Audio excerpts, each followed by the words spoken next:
By 100k for views na nga sa ating profile. Ayun nga, hindi na ako nang hinayang na i-delete siya kasi nga muted naman na siya. So, bakit ko pa siya i-stay sa aking profile kung ganun na rin naman? Magkakaproblema pa sa aking profile kung patuloy ko pa siyang ilalagay sa aking bahay or sa aking profile.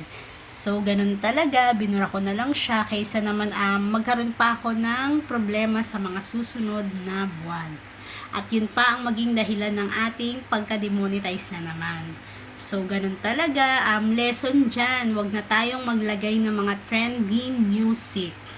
Lalong-lalo na hindi pa tayo nai-invite sa ating ads on Reels. Wag na wag. Okay siya kung nakalagay sa original audio sa'yo. Hindi siya makaka-copyright. Kumbaga meron ako isang video dito. Yung nakapag-copyright nga pala sa akin ay yung di ko alam bakit ba nagkakaganto. Oh, alam nyo na. Huwag na kayong gagamit nun. Pwera na lang kung naka-original videos ang inyong pag-upload. So, mag-ingat po tayo mga katok. Yun lang po.